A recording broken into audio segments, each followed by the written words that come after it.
Juste le problème qu'il faudra que je réinitialise les chaînes de la TNT. Avec le passage au numérique, Robert et Attilio se posent pas mal de questions et ils ne sont pas les seuls. Ce matin, ce bus stationné à Viry-Châtillon ne désemplit pas. Chacun explique son cas pour avoir la solution à son problème. Dans ma salle de séjour, j'ai un téléviseur classique, ancien.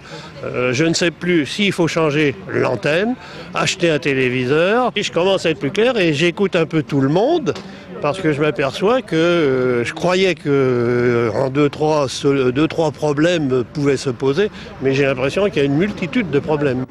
Tous les cas de figure se présentent. Des gens équipés d'une vieille télé à ceux qui ne savent pas comment brancher leur adaptateur TNT qu'ils viennent d'acheter. Depuis 15 jours, Vanessa et sa collègue circulent dans le département pour expliquer comment recevoir dès le 8 mars la télévision numérique. Pour ceux qui ont encore un vieux poste, il suffit de connecter un adaptateur TNT. Et pour les autres, ça ne change rien pour les gens qui ont une box, pour les gens qui ont des abonnements payants et pour les gens qui sont sur le câble.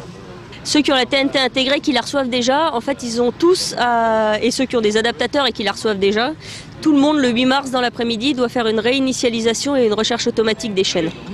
Dans le département, certains sont déjà passés à la télévision numérique puisque leur antenne est tournée vers l'émetteur de Paris. Pour la majorité des Essonniens, il reste encore quelques semaines pour se préparer. Demain, ce bus sera stationné dès 10 h sur le parking du centre social de Saint-Michel-sur-Orge.